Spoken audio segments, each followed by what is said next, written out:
1, 2, 3, 4, 5, 6, 7, 8, 9. It's the 10 crack commandments. Wow. 1, 2, 3, 4.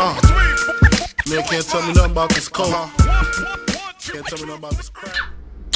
What is up, everybody? I'm back with another podcast of What's Happening. This is the second podcast. I am glad to be back. I just would like to say I am in a great mood today, even though I am really stressed out with school.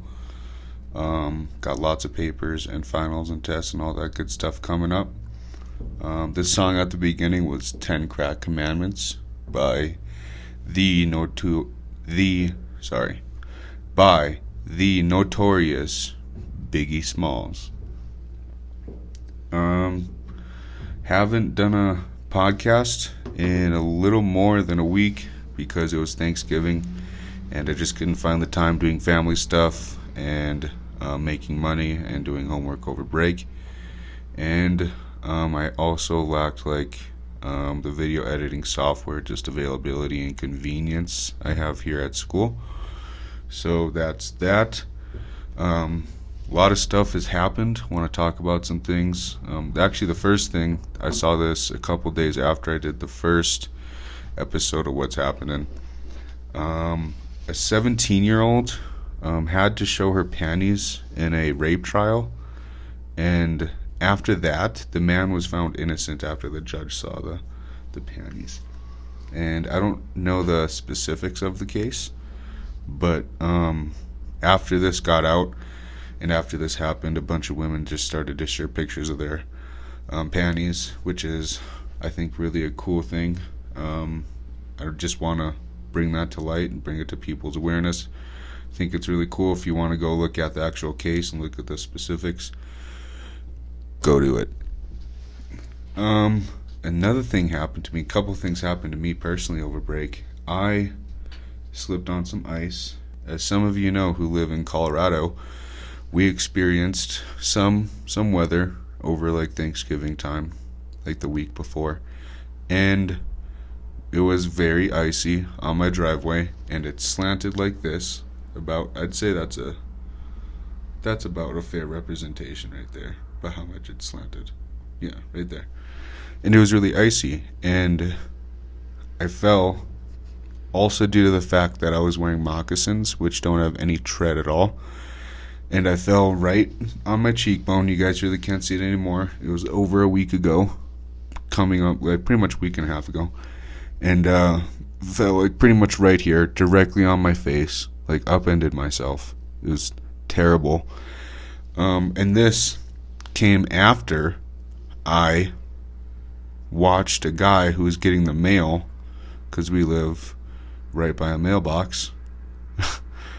And he just about fell. And I was like, hey, you okay? Making sure everything was cool because I'm a good person. And next thing I know, I'm in the air. My face is going towards the ground. And my feet are where my face should be. And I fall directly on my cheekbone. I don't know why I didn't use my hands. And it was really funny because I laid there pretty much and in agony with my pretty much like this on the ground, and the guy yells over, he's like, you alright? And I go, I fucked up my face.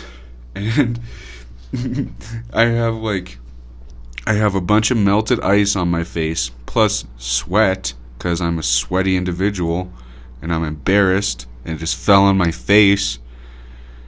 And probably tears, and I walk up to this dude. I stumble over to him, barely get up because it's icy as hell outside. And I'm like, how does my face look? I was like, right here. It really hurts right here. How does it look?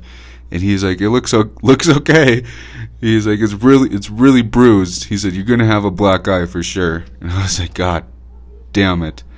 And so I go back in, and I don't know what to do. I go to my parents. I'm like, I just fell flat on my face, and I show them and they look at me, and they freak out My mom thinks it's broken. She later calls me a pussy. But anyways, it was a fun break because of that. My face still hurts. My teeth, everything is pretty much back to normal except this tooth right here. That one. It just feels weird. Feels out of place.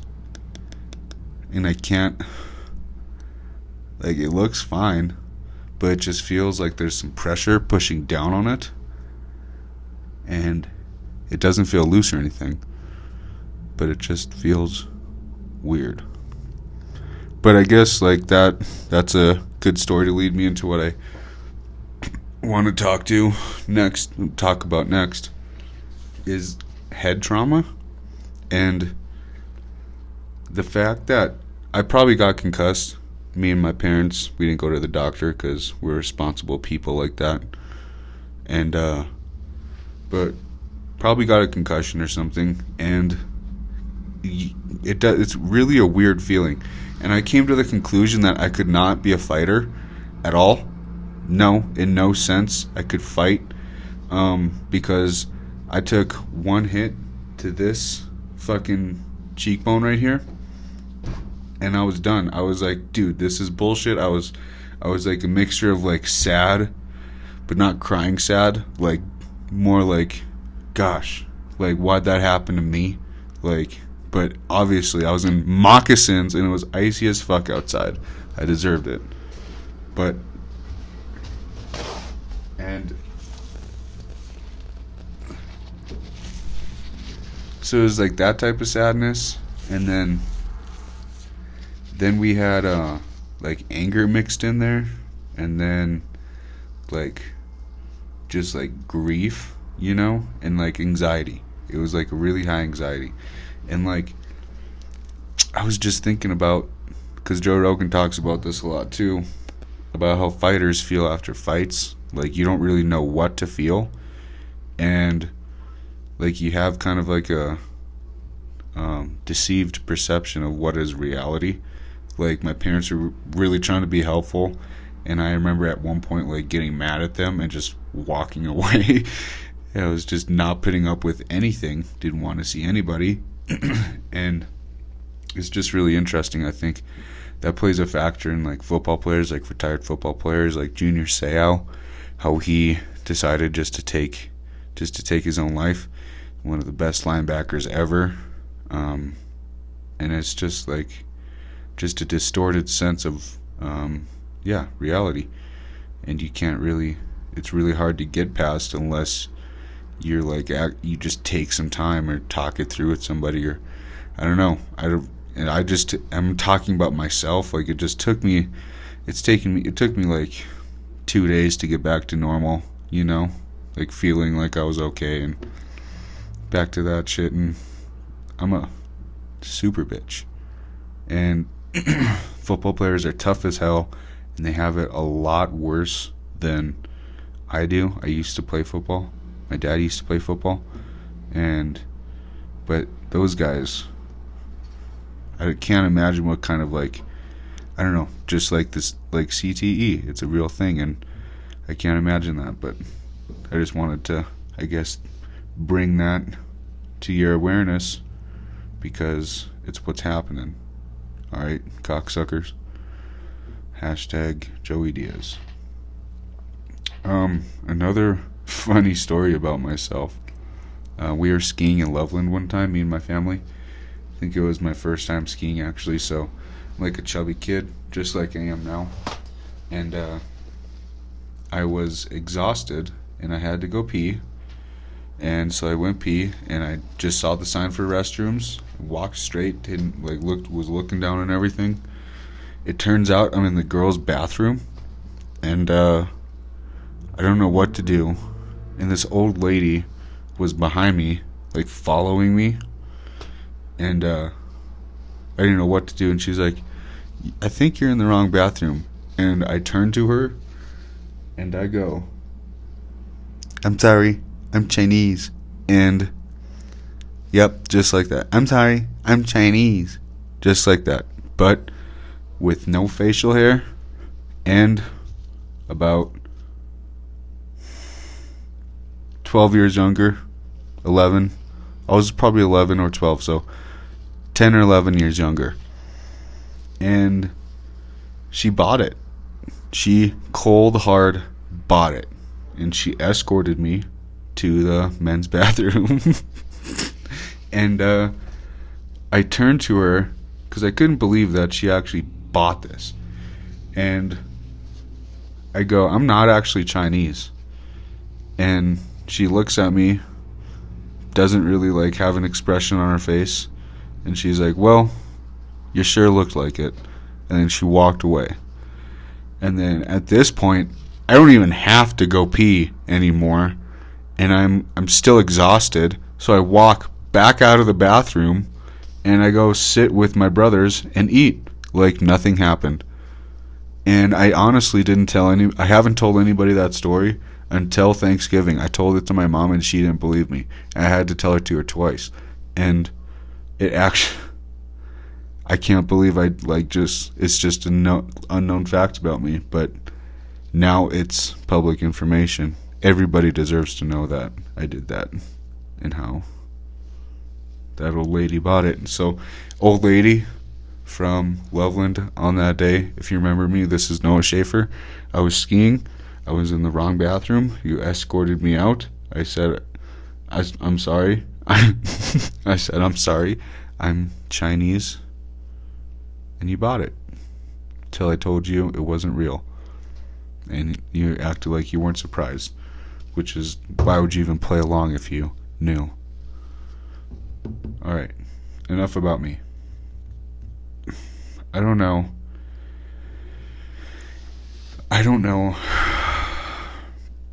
if you guys have heard anything about Dwight Howard recently. He's at least, well, okay, let me just go over what happened. Okay. He got outed by his trans girlfriend on Twitter. And she had videos, she had like screenshots of their messages on Instagram. Like, it's pretty apparent that they were seeing each other, at least, like they know about each other. And like I don't know. So apparently Dwight Howard was was threatening her life, his team. Okay, that's how like Brennan Shaw put it or whatever. His team. And like that included his pastor. And they were threatening her life, saying that if she came out and outed Dwight Howard, that she would die. That she's a dead man walking. Which is, honestly, that's really insulting for a trans woman. But getting back to the topic of Dwight Howard, I can't help to look at this situation and say it's just unfortunate for both parties, and I don't want to like really choose a side. But from what I understand about the whole situation is Dwight Howard's at least bisexual. Fact number one. Dwight Howard may have threatened her. But what also came out is that he cheated on her. And that's the reason why she was going to out him. Here's what I think. I don't think you have the right to out somebody just because they cheated on you. That's a really personal thing to do to somebody. And I don't think it's right for somebody to threaten somebody's life just because of that either. Here's the second fact. The Twitter reaction, as it was hilarious, it was really, I guess, disgraceful and disgusting. Saw a lot of like transphobia and homophobia, like people taking sides. Either people going with Dwight Howard and displaying a large amount of transphobia against the accuser, or it's people siding with the accuser and somehow denouncing Dwight Howard for being a 6'11" bottom and not being man enough to come out about his sexuality. And it's just, both sides are disgusting. Like I said, it's an unfortunate situation. You know, like, I'm sorry you got cheated on, but it doesn't give you a right to out somebody. And Dwight Howard, if she did out you, you have to deal with it and address it. But it doesn't give you the right to threaten her life too. And while the fact that she did out Dwight Howard is a 100% legitimate fact, there's still yet to be any evidence of the other side where Dwight Howard actually threatens her. In the text, it wasn't said. In the phone calls, it was hard to hear in the phone calls, but from what I heard, it wasn't like he threatened her life right there. So, I mean, there's no legitimate evidence. It's all circumstantial for her side. And fact number 3 is, get this, this trans woman is known for doing this to gay men. Okay? She did this. Nobody knows who this guy is, but he's a rapper. Okay? Like, he's like a low-key underground guy. Probably has some followers around in the 6 figures, maybe in the millions. So he's more famous than I am. Okay? I'm not very famous. Alright? So the day-to-day person doesn't know who he is, but he has a niche following. So if you asked like 1,000 people, one of them might know who he is. Okay? So that's who this guy is. His name is Playboy Cardi. Something like that. And he's gay. Yeah, he's definitely gay. And this trans woman did the same thing to him. And you just can't help to think that it's just a person using their sexuality to, I guess, manipulate situations where they get more attention in the right and in the right favor. So they're getting all the sympathy, while the other side they're accusing is getting like a very negative reaction. And I'm not going to say this is going to have implications on Dwight Howard's career. I mean, he's had a great goddamn career. He's not much of a center anymore. He's damn good. I mean, he's good. He's good as it is right now. He's a walking double-double. And he's not the guy he used to be. He's not 20 and 15 with 4 blocks like he used to be. He's more like 12, 12, and 2, which is still pretty damn good. But I'm not going to say it's going to have implications on his career, but it is going to have implications on his public image. And for some reason, I just have a feeling he's going to incur just a bunch of negativity in the future just because of this. And she probably isn't. And she's going to actually gain followers. She's going to actually gain reputation with hardcore feminists who look at this one way, where a man isn't man enough to come out or something like that. Or just the fact that it's a man threatening to kill a woman. Like, that's like the black and white issue. And it's way more gray than that. And so I just can't, like I said, it's an unfortunate situation, but I can't help to feel bad. I feel bad for her if it is true that, you know, this person that she had intimate relations with decided to actually threaten her life and have multiple people close to him threaten her life. That is really unfortunate. That sucks. But the evidence doesn't point at that, in my opinion, right now. All the evidence points to that Dwight Howard got outed, and that the person that outed him has done it before, and it's just an attention like scheme, an attention getting scheme. But like I said, it's just an just an unfortunate situation. Other things I want to talk to y'all about. Shout out to Tim Evans for this topic. Old Timmy, t-shirt tags and inconsistencies. And it was brought up at one of our Thanksgiving parties where we got together, watched some football, had some good times, played a ridiculous knockoff game of apples to apples. Like I said, it's a knockoff of Cards Against Humanity. But he brought up, because he had like 4 tags in his t-shirt, and he's like, why do they make us even try and read so much? Like, why do we do that? And I was like, you're right, because I have shirts that have the tag just printed on the back. Why not do that?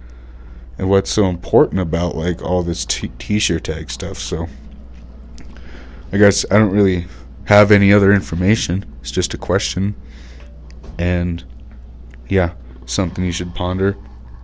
I guess another thing I just want to bring to your awareness.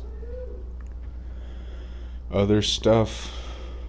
Let's see what. So a big thing has been going on about the caravan, and when I first heard, like weeks before Thanksgiving, about the caravan and the thousands of people that are heading here, I'm like, cool, that's whatever. They're just going to get to the border, and then they're going to have to go through the regular procedure, that's what I thought, especially with how strict we're getting on our immigration. That's just the impression that I got, and while they were there, they'd be treated like human beings, and they wouldn't be harmed. But as the caravan went on, more and more people, like the number got less and less. And I don't know if a lot of people know this, but once the caravan got into Mexico, because I think it started in somewhere around Honduras, and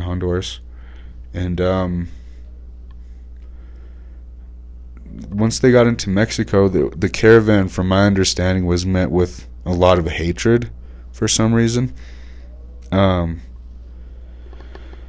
Like,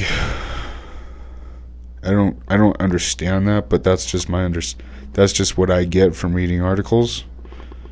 And there's actually an article, I believe, from CBS, and I'll just bring it up. Oh no, it's from The Guardian, actually. Even better than CBS. As caravans of Central American migrants wind their way through Mexico's poorest regions, local people of modest means have headed to the highway with plates of foods, plastic bags filled with water, and donations of spare clothes. Meanwhile, more affluent Mexicans have complained on social media about the foreigners from poorer countries, often in terms similar to those by the U.S. right-wingers. The caravans have brought out the best in many, but they have also exposed the vain Latin xenophobia and raised uncomfortable questions about Mexico's own relationship with migration. So that's just the start of the article. The article is called Caravan Forces Mexico to Confront Mixed Feelings on Migration, and it's in The Guardian. And so that is just, it's puzzling, and it's, I guess, disturbing a little bit. And so it's not like, I guess one person said this to me. He told me that, these people were just on their phones the whole time. And it's like, no, these people were probably being harassed, and they don't have anywhere to stay. And while a lot of people did help them out, it said a lot of the poor residents and poor communities in Mexico did help them. The more affluent, and I'm guessing the wealthier, we could say, the wealthier people of Mexico did not like it, and they had an attitude comparable to, I guess, maybe Tucker Carlson's on his TV show. And it's disturbing. And so that's, I guess, I just want to put that fact out there as well. And I also want to address what is going on at the U.S. border in Tijuana. And I want to get this out of the way. It doesn't matter that they're going to California because California is easier to get into and their immigration is less strict, whatever that means, and there's more liberals there. I mean, yeah, there are more liberals there, okay? But it doesn't make a difference in the argument that you don't fucking tear gas people, okay? These people have walked more than 2,000 miles.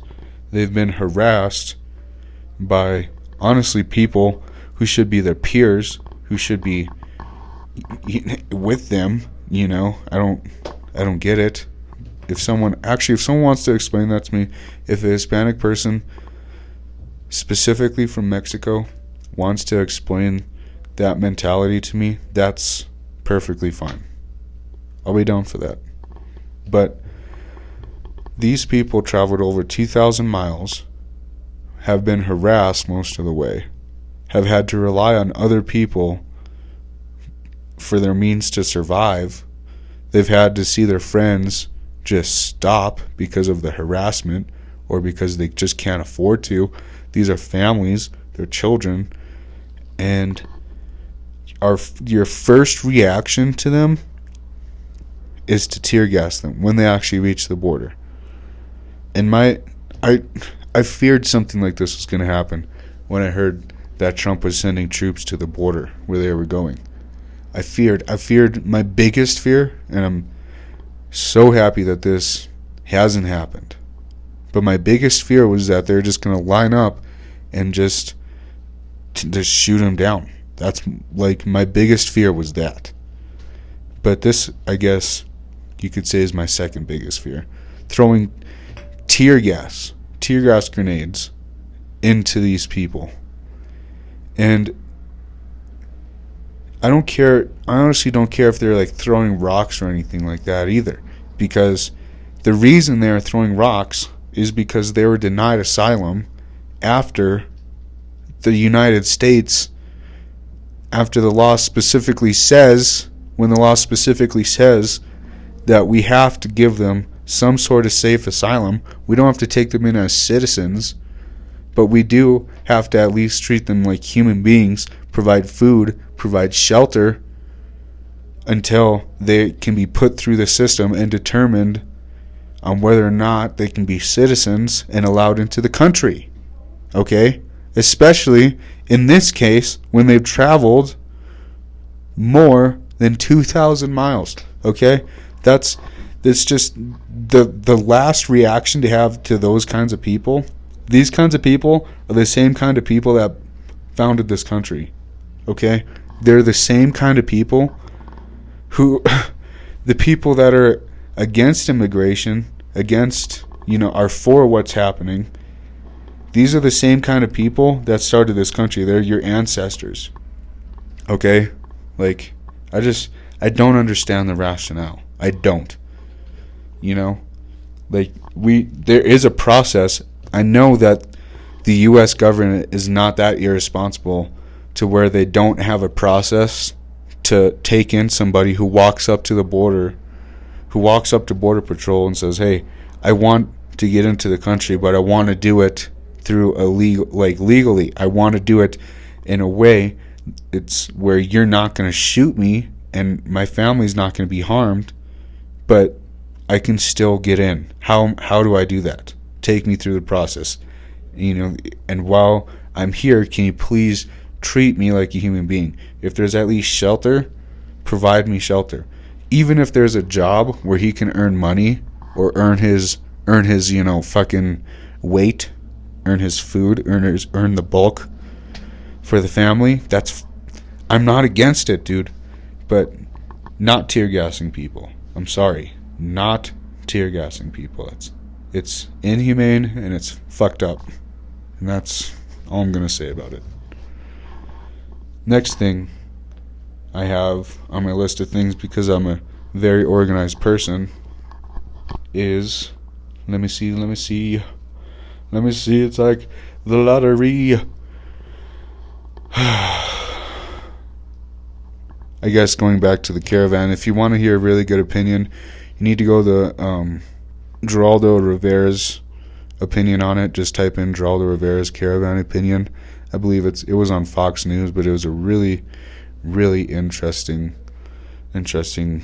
take, because he's Hispanic. I bet he's the son of immigrants, or his parents were the son of immigrants. There's immigrants somewhere in his family, just like all of us. But he had a really good take on it, and he's usually a representative for Fox News. It's just really interesting. So that's the last thing I'm going to say on it. Creator of SpongeBob died. That really sucks, because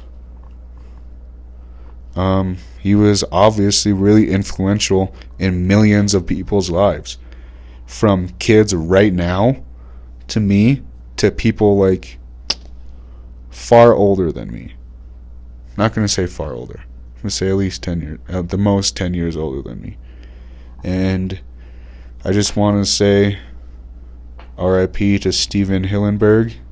I did not know that guy was the creator of SpongeBob until the day he died. But thank you. And he was only 57, which, that is so unfortunate. But man, how many good memes have there been from SpongeBob? Like, you have the rainbow one, like that. It's like a sarcastic, like, meme. And then you have the one where it's like he's like almost like a bird, and it's like sarcastic.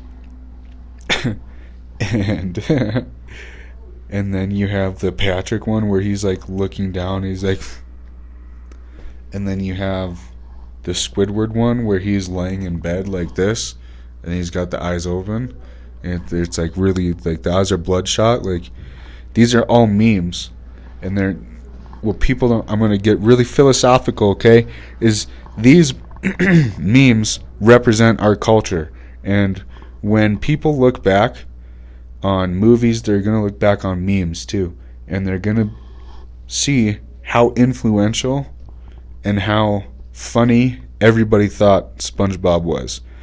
And it's going to show how good SpongeBob was actually at portraying the human circumstance. You have another Squidward meme where he's looking outside.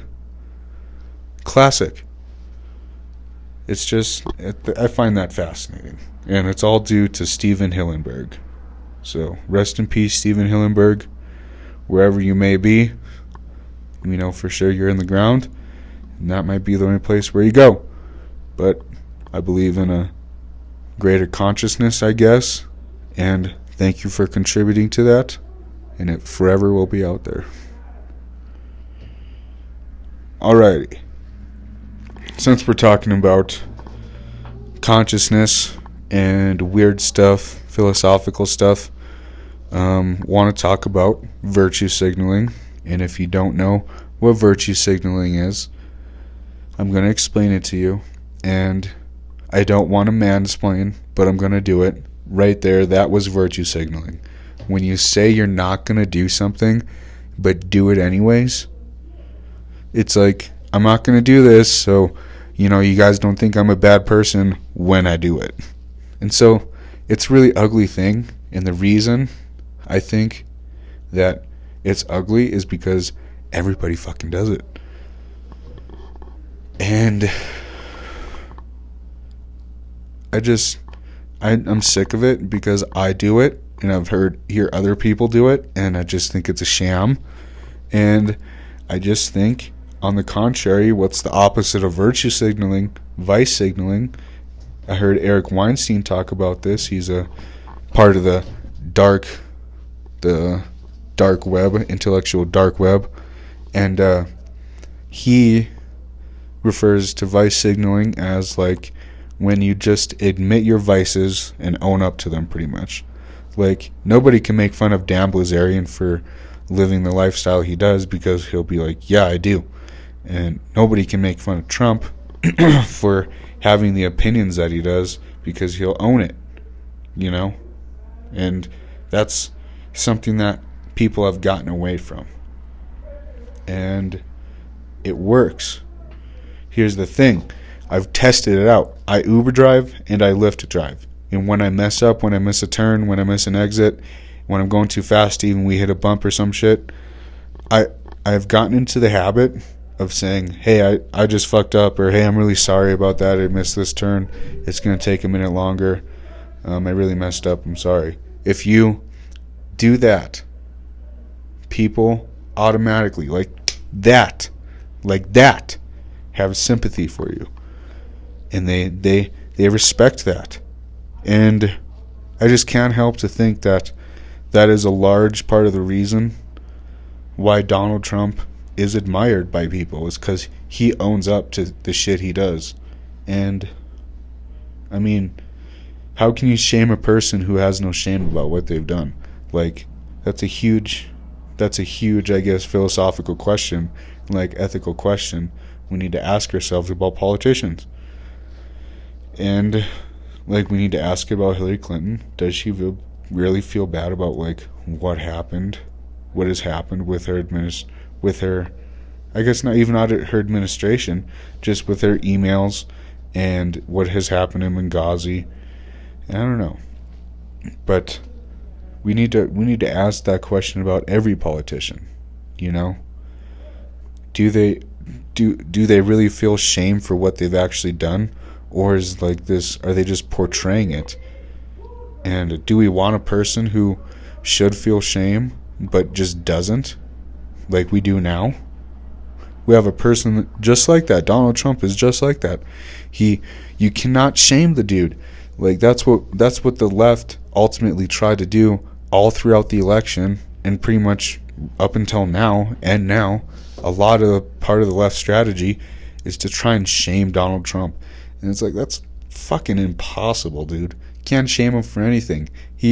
First of all, he's got the biggest ego. You can't shame a person with that big of an ego. 2, he has all the available facts to himself. You know, like, his ego provides these insufficient facts, like the fact that he's a self-made billionaire. Yeah, right.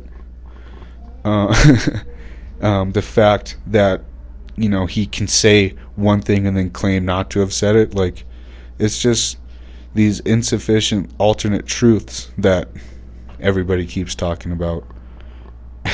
And I'm sick of it. And the next person to refer to something as fake news, oh god, they're Giuliani Jr. I fucking hate that type of shit. This truth is not truth. It's like, you know what, motherfuckers? Yes, there are definite truths about things, okay?